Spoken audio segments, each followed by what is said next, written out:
n'agissons pas bien. Cette journée est une journée de la bonne nouvelle. Si nous gardons le silence et si nous attendons jusqu'à la lumière du matin, le châtiment nous atteindra. Venez maintenant et allons informer la maison du roi. C'est une histoire que vous connaissez parce qu'on a déjà parlé de ça ici. Les 4 lépreux, pendant cette époque, il y avait la famine à Samarie. Parce que les Syriens avaient bloqué la ville où la nourriture devait entrer. Ils étaient là, ils ont assiégé la ville. Et comme les lépreux mangeaient la nourriture qui venait de la ville, ça aussi c'est un autre élément. Un lépreux, on ne peut pas le priver la nourriture de la ville. Il doit manger ce que les autres mangent. Or, si notre nourriture c'est la parole, un lépreux, c'est celui qui a péché et on l'a mis hors du camp, on doit le suivre là où il est pour l'exhorter. C'est que lui donner la nourriture. Et doctrinalement par là, même si quelqu'un est sanctionné qu'il était prédicateur, on ne peut pas lui priver son salaire. On ne peut pas lui priver le salaire. Il doit continuer à manger le salaire. Amen. Faut pas dire que non, quand tu as péché, on te prive le salaire. Il va vivre comment? Parce qu'un lépreux vit de ce qui vient de la maison. Amen. Il va vivre comment? Maintenant, les lépreux ont dit, si nous retournons dans la ville, on va nous chasser parce que nous sommes lépreux. Et surtout qu'il n'y a pas aussi la nourriture là-bas. Bon, si nous allons dans le camp de l'ennemi va nous tuer. Qu'est-ce que nous allons faire? Ils ont résolu d'aller vers les ennemis parce qu'ils étaient déjà mourants. Dans la ville, il n'y avait pas la nourriture. Et de l'autre côté, là où il y a la nourriture, il y a les ennemis. Les ennemis savaient que non, ce sont les Israélites, les Samaritains. Alors seulement, dans la ville, chez les ennemis, et c'est là où nous allons voir ce qui va se passer. Et quand ils sont partis, la Bible déclare que par les lépreux, le Seigneur a délivré Israël, la Samarie, a été délivré parce que les ennemis ont entendu comme si le bruit de chars. Et puis, les autres nations se sont alignées avec Israël pour aller combattre contre eux. Ils ont laissé tout. Les lépreux sont venus, ils étaient ordonnés. Ils sont entrés dans la première tente. Et dans la première tente, qu'est-ce qu'ils ont trouvé? L'or, l'argent et les vêtements. Ils ont pris ces choses-là. Ils sont allés cacher. C'est qu'en réalité, ils ont dépouillé cette tente. Dans cette tente, il n'y a plus rien. Parce qu'ils ont pris tout ce qui était dedans. Et ils sont allés entrer dans notre tente. On ne nous a pas expliqué ce qu'ils ont trouvé là-bas. On a dit seulement qu'il y avait des richesses qu'ils ont pris. Mais on n'a pas déterminé c'était quel type de richesse. Mais quand le Saint-Esprit est venu, il va nous expliquer les deux tentes. Il y a une tente où on doit trouver de l'or, on doit trouver de l'argent et les vêtements. Et quand vous trouvez dans cette tente ces choses-là, il faut les prendre, allez les cacher. C'est toi, hein? Que Dieu vous bénisse. J'ouvre une parenthèse. Le Seigneur Jésus est venu sur la terre. Un jour comme ça, il doit monter sur la montagne, Matthieu 17. Et pour aller à la montagne, il va prendre Pierre, Jean et Jacques. 3. Il monte avec eux. C'est fini. Un autre jour, il va à Gethsemane. Il prend tous ses disciples en dehors de Judas parce qu'il était déjà parti. Il arrive quelque part, il prend le 8 et dit vous restez ici. Il récupère encore Jean, Jacques et Pierre. Il se déplace avec eux. Arrivé quelque part, il le laisse, il dit restez ici prier. Moi aussi, je me déplace pour aller prier. C'est qu'il a formé 3 groupes, n'est-ce pas? Oui. Il y a le groupe de 8, le groupe de 3 et lui-même. Et la distance qu'il avait fait, la Bible déclare que c'était un jet de pierre. Ça dit que Jésus avait formé l'arc-en-ciel. Quand on dit jet de pierre, ça dit que quand on jette la pierre, ça monte, non? Après ça descend. C'est ça ce qu'on appelle jet de pierre. Il va prier. Mais si vous vérifiez bien, vous allez voir que Jésus-Christ avait formé déjà tout un tabernacle. Il y avait le parvis, le lieu saint et le lieu très saint. Et vous allez remarquer que quand il est allé dans le lieu très saint là-bas, lorsqu'il pria, la sueur s'est transformée en grumeaux de sang. C'est le travail que le souverain sacrificateur devait faire dans le lieu très saint. Parce qu'il ne pouvait pas entrer seul. Il devait entrer avec les sangs pour la purification. Est-ce que vous comprenez ça? Alors, revenons, parce qu'on va encore revenir sur ça. L'Écriture témoigne, ils sont entrés dans la première tente. Ils ont pris l'or, l'argent et les vêtements. Dans la deuxième tente, lorsqu'ils sortent, la Bible déclare que nous n'agissons pas bien. Car aujourd'hui, c'est une journée de la bonne nouvelle. Ils ont eu l'idée de la bonne nouvelle où? Dans la deuxième tente. Mais dans la première tente, ils n'avaient pas l'idée de la bonne nouvelle. Ils ont seulement pris les choses, la richesse. Ils sont allés cacher. Et vous allez remarquer que les deux tentes là, ça explique aussi 2 personnes. Il y a Moïse qui est une tente. Il y a aussi Jésus qui est une tente. Mais dans la tente qui est Moïse, c'est là où on trouve toute richesse. Et il faut prendre cette richesse et aller la cacher. Mais quand on entre dans la tente appelée Jésus, il y a beaucoup de richesses, mais qu'on ne peut pas expliquer. C'est pourquoi l'apôtre Paul dans Ephésiens chapitre 3 au verset 10, il va dire, lisons ça. Ephésiens chapitre 3 au 10e verset. J'ai lu au nom de Jésus-Christ.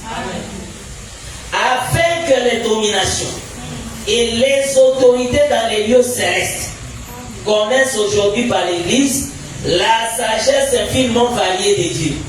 Donc, où est-ce qu'on peut trouver la sagesse infiniment variée? C'est dans l'Église. C'est-à-dire que la sagesse infiniment variée de Dieu, c'est une richesse. Mais une richesse qu'on ne peut pas déterminer. Mais quand nous allons chez Moïse, il y a une richesse qu'on peut déterminer facilement. Parce que c'est dans Moïse que nous trouvons de l'or. Nous trouvons l'argent et les vêtements. Or, vous êtes sans ignorer que l'or parle de la gloire. Et nous expliquons ça comme étant la divinité. L'argent parle du rachat. Et les vêtements sont les œuvres. Tout ça se trouve dans Moïse. Et quand nous parlons de Moïse, nous voyons tous les prophètes. Et le Seigneur avait dit aux apôtres, est-ce que vous comprenez? C'est là où nous continuons à dire que les enseignements. Amen. Amen. Là, ça se scandalise. Amen. Amen. Où est-ce qu'ils vont trouver l'enseignement? Ils n'ont pas. L'enseignement des apôtres, s'ils sont l'origine de la loi, s'ils ne collaborent pas avec la loi, ils n'ont rien à prêcher. Amen. Amen. Donc ils doivent entrer dans cette tente-là, récupérer l'or, récupérer l'argent et les vêtements, venir nous expliquer. Amen. Que personne ne vous trompe. Oh non, le Nouveau Testament, Matthieu, Marc, Luc, Jean et les Épîtres. En réalité, si vous demandez au frère Paul, il va vous dire que non. Tout ce que j'ai prêché, je m'étais écarté en rien des écrits des prophètes. Parce que c'est là où le Seigneur a parlé en parabole. Et eux, ils prenaient le parabole par le Saint-Esprit, ils nous expliquaient. Amen. Amen. Que le Seigneur de gloire vous bénisse. Alors Adam a péché. Dieu est venu. Le péché, c'est la transgression de la loi, comme nous avons dit. Et selon le langage de la lèpre, le péché, c'est la lèpre.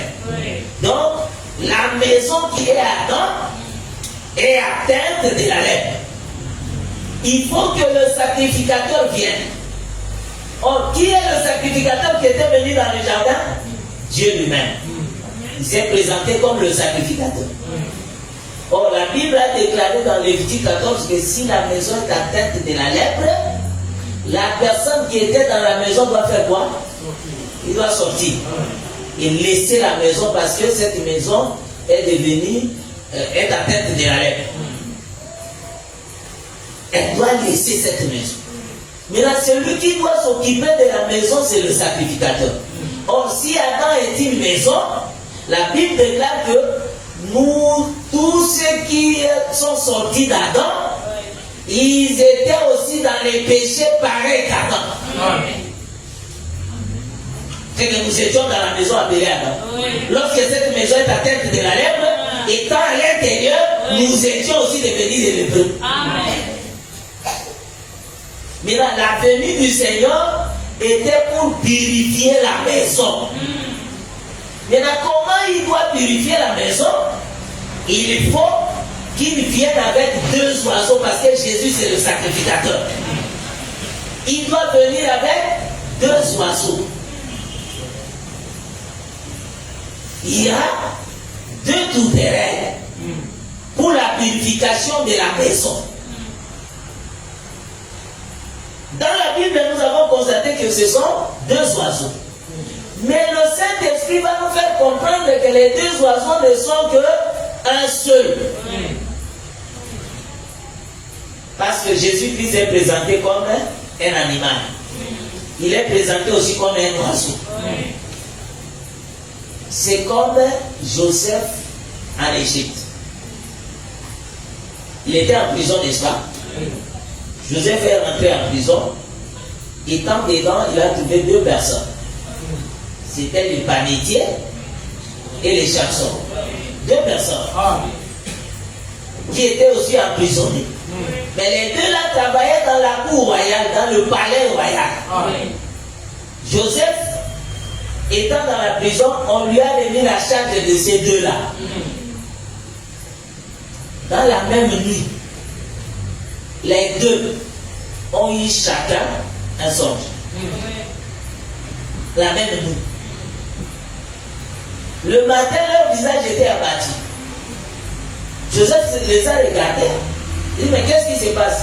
L'un d'eux a eu le courage. Il a expliqué à Joseph, il dit, non, la nuit j'ai fait un rêve. J'ai vu que non, j'avais le vin. Il a vu la grappe des raisins. Maintenant, il a présenté ça devant le roi. Quand Joseph a écouté le songe, il va interpréter. Il dit, comme lui, il avait dit que c'était 3 grappes de raisin. Il a dit, dans 3 jours, le roi va t'appeler. Et il va te réhabiliter dans ton travail. Il va te reconduire. Mais souviens-toi de moi. C'est lui qui a dit là, c'était qui? C'est Joseph. Joseph a dit à les chansons, souviens-toi de moi. Lorsque l'autre a vu que Joseph avait bien interprété le songe, il est venu aussi avec son songe. Il dit, moi aussi j'avais vu un panier qui avait le pain, 3 paniers. Mais les oiseaux venaient. Ils prenaient le pain qui était dans le panier. Joseph interprète. Il dit, toi encore 3 jours, on va te décapiter. Oh, l'autre quand même, tu as bien parlé. Mais arrivons à mon tour, tu vas dire qu'on va me décapiter. Les choses se sont arrivées comme Joseph les avait expliquées. 3 jours après, les chansons ont été reconduites, tandis que le panetier a été tué. 2 personnes selon le songe. Mais en réalité, le songe ne parlait que d'une seule personne. Parce que quand nous sommes arrivés à la réalité, vous allez constater que les deux personnes représentaient une seule personne qui est Jésus. Amen. Jésus-Christ va mourir comme les palédiens et après 3 jours, il sera ressuscité comme les chansons. Amen. Amen. C'est ce qui explique les deux oiseaux pour la purification de la maison. Amen. Il y a un oiseau qui doit mourir, mais l'autre doit rester vivant. Et quand il reste vivant, son travail c'est quoi? Prendre les péchés, la lèpre, aller avec loin. Amen. Le Seigneur avait parlé de ça dans Lévitique 16. Pour la purification du peuple, on devait apporter 2 boucs. Il y a un bouc pour l'Éternel et un bouc d'Azazel. Le bouc d'Azazel, son travail était, le sacrificateur doit imposer le main sur le bouc. Il confesse le péché du peuple. Et après, il va l'amener hors du camp. Et celui qui doit amener le bouc d'Azazel hors du camp, dès son retour, qu'est-ce qu'il va faire? Il va laver les mains. Hein? Donc le Seigneur a répété ça lorsqu'il est venu pour témoigner qu'il était le bouc d'Azazel. On l'a arrêté, n'est-ce pas? On l'a présenté devant Pilate. Pilate regarde. Il dit, amène-moi une bassine d'eau pour laver les mains. Et lorsqu'il lave les mains, il dit, je ne trouve aucun péché dans cet homme. Or, dans la loi, on avait dit, c'est lui qui va conduire le bouc d'Azazel loin du peuple, hors du camp. De son retour, il va faire quoi? Il va laver les mains. Que Dieu vous bénisse. Amen. Alors, les deux oiseaux n'expliquaient que le Seigneur Jésus-Christ lui-même. Parce que quand le Seigneur Jésus est venu, il n'est pas venu avec autre sang ou les sangs d'animaux, mais il est venu avec son propre sang. L'objectif était de purifier la maison. Alors il ne pouvait pas venir avec autre sang. Maintenant, pour purifier la maison, Matthieu chapitre 26, à partir du verset 36, vous descendez. Vous allez remarquer que le Seigneur a célébré la Pâque avec ses disciples. À la fin, c'était la nuit. Il doit monter maintenant à Gethsémani pour prier. Lorsqu'il arrive à Gethsémani, je venais de dire ça, il a laissé les 8 apôtres, il a pris les 3. Il les a aussi laissés et lui il s'est déplacé d'une distance d'environ un jeune de pierre. Il est allé prier. J'avais dit que non, il avait déjà construit son tabernacle à lui. Parce que pour la purification de la maison, le sacrificateur devait être accompagné du sang. Pour purifier, maintenant il devait faire quoi? L'aspersion 7 fois. Pour témoigner que la maison est pure désormais. Alors, il prend les 3. Je vous avais dit que les 3 là, le Seigneur était toujours avec eux. C'est comme s'ils étaient inséparables. Il y a un frère avec qui on parlait hier. Il dit non, papa, j'étais dans mon église et le pasteur prêchait. Il a pris ce verset-là pour expliquer que non, le Seigneur Jésus, quand il est allé prier, il a laissé les autres apôtres. Il a pris Pierre, Jean et Jacques. Il est parti avec eux. Maintenant, écoute l'explication. Bien-aimé dans le Seigneur. Il faut savoir qu'un leader doit choisir les gens avec qui il doit travailler. Parce que Jésus, comme le leader, il a choisi Jacques et Pierre. Et les gens ont dit Amen. Ils sont allés à côté de la plaque. Pourquoi le Seigneur devait toujours prendre les 3? Parce qu'en réalité, les 3 expliquaient aussi la loi, les psaumes et les prophètes comme témoins. Amen. Et ils ne pouvaient pas se séparer de ça. Et remarquez, il y a un mouvement prophétique qui se fait là. Le Seigneur vient. Il le trouve en train de dormir. Il dit, vous n'avez même pas pu veiller 1 heure avec moi. Veiller et prier pour ne pas tomber dans la tentation. Il est parti, prier. Après quelques temps, il est revenu. Il les a trouvés en train de dormir. Il dit, mais vous n'avez même pas pu veiller avec moi 1 heure. Veiller et prier pour ne pas tomber dans la tentation. Il est reparti. Et cette fois-ci, quand il vient, il dit une chose de son contraire. Lisez toujours Matthieu, chapitre 26, vous allez voir ça. Il dit, il a fallu que vous puissiez veiller le fils y a 1 heure. Veiller et prier pour ne pas tomber dans la tentation. Il dit, maintenant vous pouvez dormir. Lorsqu'il se prépare pour dormir, il dit, levez-vous. Alors parce que mon heure est arrivée. Oh. Tu viens de nous dire que non dormir. Mais tu nous dis encore, levez-vous. Donc quand il dit dormez, c'est tout un temps. Et lorsqu'il dit réveillez-vous, c'est aussi un autre temps. Ça veut dire que le temps de dormir doit finir. Maintenant, on doit avoir le temps de se réveiller pour travailler. C'est-à-dire que le temps de dormir, les apôtres étaient considérés comme le temps de la loi, le temps des prophètes. Dormez maintenant. Maintenant, il le réveille. Pourquoi? Parce qu'il savait que quand le Saint-Esprit viendra, il va réveiller tous les prophètes qui dorment. C'est ça le travail. Parce que quand Pierre s'est levé pour prêcher avec les 11, il parle de qui? Il parle de David. Et Étienne, quand il vient, il commence à parler d'Abraham. Il touche Moïse, il touche David, tous ces prophètes. Il a dit que non, c'est le temps où le Seigneur Jésus avait dit aux apôtres, réveillez-vous maintenant.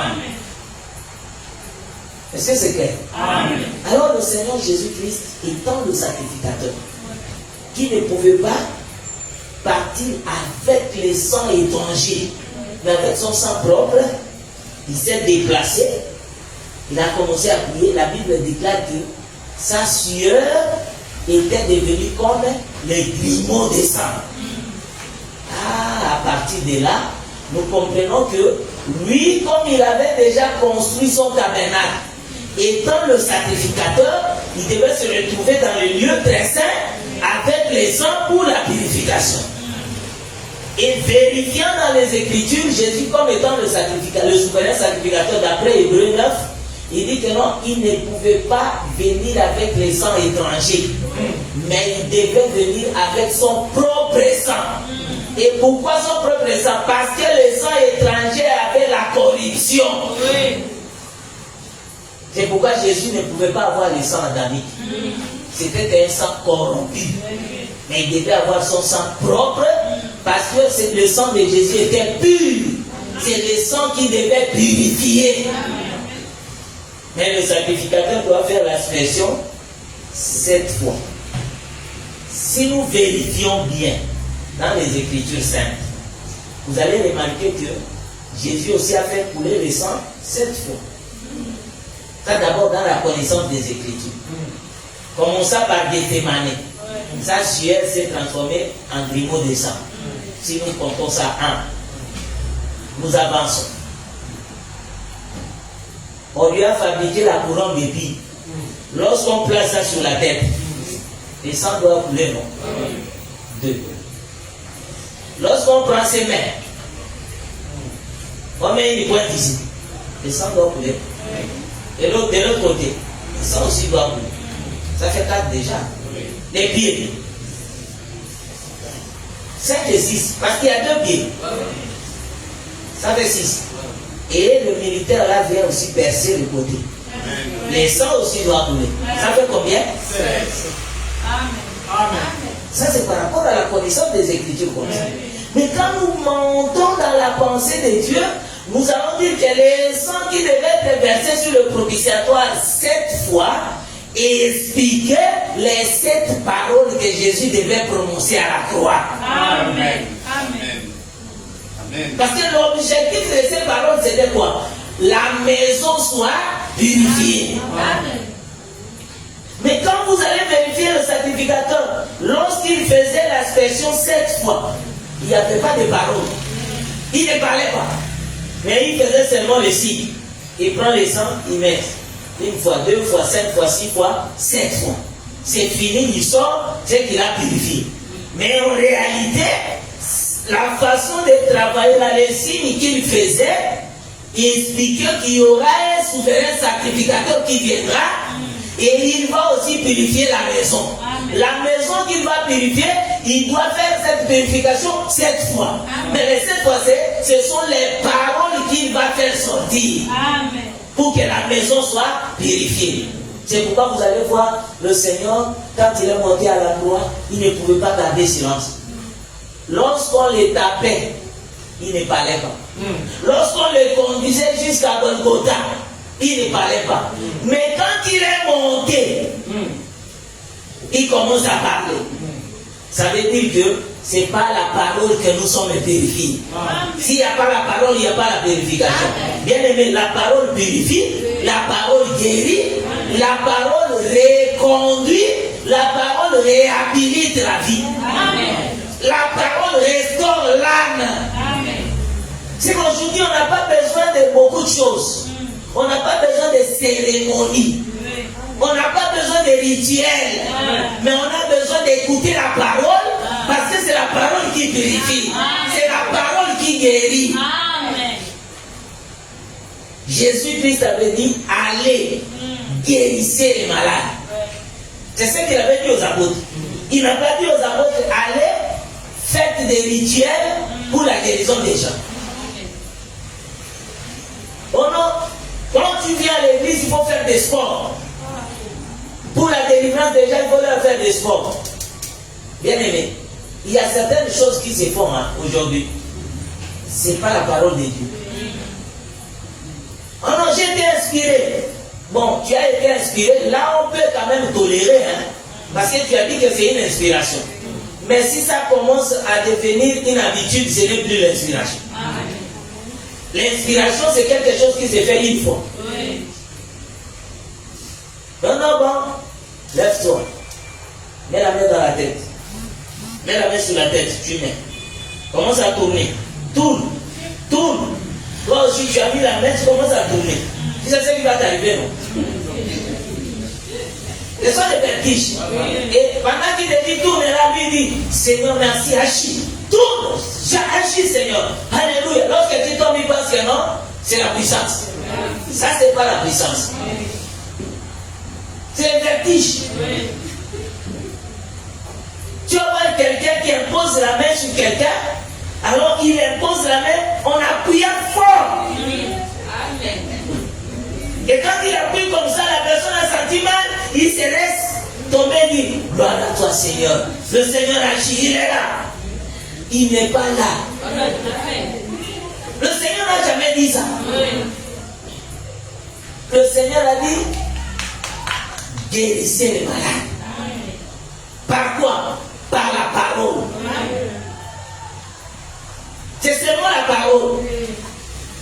Vous imposerez les mains aux malades, les malades seront guéris. Vous chasserez les démons. On en donne-moi le balai là. Au nom de Jésus.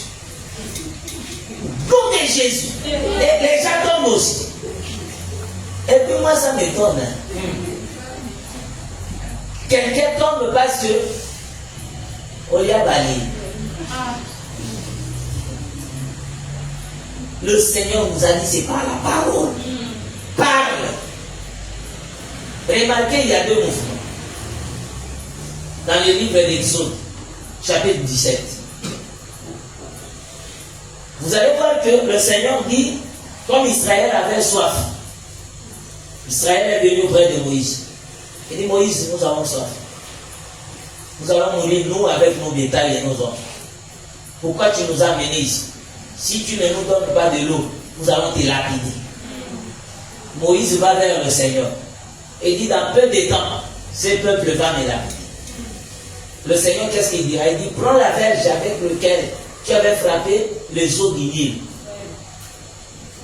Tu te présenteras avec les anciens devant la pierre, le rocher. Tu frapperas le rocher. Et qu'est-ce que le rocher va faire? Il va donner de l'eau. Le peuple boira. Moïse est allé avec la verge. Il a frappé. Ils ont quitté cet endroit pour arriver dans l'autre endroit. Il n'y avait plus d'eau. Ils sont encore revenus chez Moïse. Moïse, il n'y a pas l'eau. Moïse va consulter Dieu. Cette fois-là, le Seigneur ne lui a pas dit frappe. Il lui a dit ordonne au rocher. Tu vas dire au rocher, donne-nous de l'eau. Mais pour la première fois, il avait dit frappe. Mais la deuxième fois, il dit ordonne seulement au rocher, dit rocher, donne-nous de l'eau. C'est la parole. Est-ce que vous comprenez ça? C'est la même chose. Parce que le Seigneur se répète. Devant la mer rouge. Qu'est-ce qu'il a dit à Moïse? Prends la verge. Étends ta main sous la mer. Et lorsqu'il a étendu sa main, la mer s'est partagée. N'est-ce pas? Remarquez maintenant ceci. Il appelle le sacrificateur. Il va dire au sacrificateur, vous poserez seulement la plaque de votre pied sur le Jourdain. Et le Jourdain va se retirer. Là-bas, ils n'ont pas frappé. Mais à la mer rouge, ils ont frappé. Moïse a frappé. Avec la verge. Mais arrivé devant le Jourdain, on ne pouvait pas frapper. Josué a seulement dit. Et quand les sacrificateurs ont posé leur plan de pied, le Jourdain s'est retiré. Donc pour dire simplement que il y a un temps où les signes devaient être accomplis, mais notre temps, c'est la parole qui remplace les signes. Amen. Dans le temps où nous sommes, c'est le temps de la parole. On n'a pas besoin de grimaces. Donc quelqu'un qui fait le gris-gris, aujourd'hui vous allez sentir. Aujourd'hui, c'est comme si c'était lui. Laissez le Seigneur faire ces choses. Amen. Toi, tu n'es qu'un instrument. Ne te glorifie pas. C'est pourquoi je vous avais dit un jour ici, il y a des gens qui font des voyages au Nigeria, au Bénin et partout pour chercher des fétiches afin de venir conserver l'esprit. Ça, ce n'est plus l'esprit de Dieu. Parle. Le Seigneur nous a donné. Ces derniers temps, il a dit, après avoir parlé à nos pères par des prophètes, ces derniers temps, le Seigneur nous a parlé par le Fils. Amen. Donc nous sommes au temps de la parole parce que le Fils, c'est la parole. C'est la parole qui purifie. En dehors de la parole, il n'y a pas la purification des frères. Faisons un effort de faire confiance en la parole. Amen. Oh non, on a prié pour moi, mais on ne m'a pas fait de sport. Donc j'ai senti que non, Dieu n'est pas là. Bien aimé, Dieu est dans sa parole. Amen. Lui, quand il ordonne, la chose arrive. Amen. Et si nous mettons foi en cette parole, nous verrons la main puissante de Dieu. C'est ça ce que le Seigneur nous demande. Amen. Ne regarde pas ceux qui frappent aux yeux. Amen. Parce que ces gens-là, ils ne t'amèneront nulle part. Amen. Il n'y a pas le ciel. Et quand tu es ici et que tu comprends la parole, tu retournes encore là-bas, nous avons dit que tu n'avais pas compris la parole. Parce que celui qui comprend la parole, il ne peut pas se laisser entraîner dans des choses comme ça. Le Seigneur, comme étant le sacrificateur, il devait verser son propre sang pour la purification de la maison. Maintenant, les sangs qu'il verse, ce sont les 7 paroles qu'il prononce à la croix avant de mourir. Donc il doit prononcer les 7 paroles. La première parole, c'est pour la purification. La 7e parole, c'est toujours pour la purification. Amen. Parce que le souverain sacrificateur faisait ce travail pour purifier le peuple. Et aujourd'hui, le Seigneur est sur la croix. La croix est présentée aussi comme le lieu très saint. Parce que là, il n'était pas monté avec quelqu'un d'autre. Il était seul. Quelqu'un va dire que, mais comment tu dis ça? Il y a les 2 brigands, de côté et l'autre. Comment tu dis qu'il était monté seul? Les 2 brigands savaient, ils avaient fait quelque chose du mal. Amen. Et vous allez remarquer que le Seigneur ne parlait que seul. Il n'était pas accompagné. Quelqu'un ne l'avait pas accompagné pour parler. Amen. Pardonne-leur car ils ne savent pas ce qu'ils font. Je remets mon esprit entre tes saintes mains. Femme, voici ton fils. Fils, voici ta mère. J'ai soif. C'est lui seul qui parlait. Et vous savez pourquoi il devait parler? Je vais me limiter aujourd'hui là. Jésus parlait pourquoi? Parce que dans Exode chapitre 12, que Dieu vous bénisse. Exode chapitre 12, le Seigneur avait dit, ce mois-ci sera pour vous le premier mois de l'année. Vous prendrez pour chaque famille un agneau ou un chèvre. C'était l'agneau ou le chèvre. Maintenant, Proverbe chapitre 27, verset 6, il va dire, les agneaux sont pour nous vêtir. Et les boucs pour payer les chats. Bien aimé, tu ne peux pas payer les chats étant mieux. Il faut parler, n'est-ce pas? Donc il faut discuter. Est-ce que vous comprenez ça? Maintenant, le Seigneur Jésus-Christ, quand il se présente comme l'agneau, on dit semblable à un agneau qu'on amène à la boucherie. Il te dit aucun mot. Là, c'est un agneau. On doit seulement prendre les habits de l'agneau pour nous vêtir. Mais quand il se présente comme le bouc, il doit parler. C'est pourquoi vous allez voir. Je remets de mon esprit entre tes saintes mains. Femme, voici ton fils. Fils, voici ta mère. Père, pardonne le temps. Il est en train de discuter ensemble. Amen. Est-ce que vous comprenez ça? Donc, étant un bouc, il devait parler. Mais quand il s'agit de l'agneau, il ne parle pas. Parce que son rôle primordial est que je sois déshabillé pour que ce peuple soit vêtu. C'est ça le travail. Donc le Seigneur Jésus-Christ, quand il se présente comme l'agneau, il ne va pas parler. Parce qu'il savait que nous sommes nus. Et la nudité en question, c'est depuis le jardin d'Éden. Quand Adam a péché, il était resté nu. Maintenant, le Seigneur Jésus-Christ devait apporter l'habit. L'habit n'était pas venu le matin. L'habit était venu le soir. Voilà pourquoi le soir, le Seigneur devait mourir nu. Pour que son habit puisse nous servir. Alors, les sept paroles de Jésus-Christ à la croix avaient pour objectif de nous purifier. Si le Seigneur ne parlait pas, toi et moi, on n'allait pas recevoir la purification. Parce que nous sommes une maison. Et une maison qui était atteinte de la lèpre. Mais là, celui qui était censé nous purifier, c'est le Seigneur Jésus-Christ. Quand il marchait dans le lit de Jérusalem, là, il était capable de nous purifier. Et lorsqu'il a dit, venez à moi, vous tous qui êtes chargés et fatigués, je vous donnerai du repos. Personne n'avait trouvé le repos. Quand il marchait, personne ne pouvait trouver du repos. Mais lorsqu'il monte sous la croix, c'est là où les choses doivent se réaliser. Bien aimé, ce qui nous importe le plus, c'est l'œuvre de la croix. Sans l'œuvre de la croix, nous ne sommes pas purifiés. Sans l'œuvre de la croix, il n'y a pas la guérison. Sans l'œuvre de la croix, il n'y a pas la richesse. Parce que c'est là-bas que le Seigneur s'est fait pauvre. Pour que nous devenions des riches. C'est là-bas que le Seigneur est devenu malade. Pour que toi tu sois guéri. C'est de là que le Seigneur est devenu célibataire. Pour que toi tu sois marié. Le Seigneur a accepté toute l'ignominie du monde à la croix. Pour qu'aujourd'hui tu sois ce que tu es. Et quand tu penses à l'œuvre de la croix, tu mets foi en ça. La guérison est possible. La solution est possible.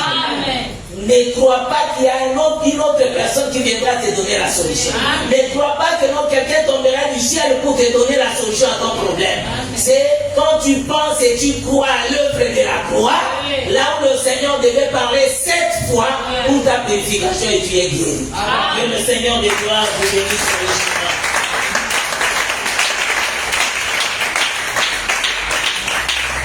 Et donc nous allons prier.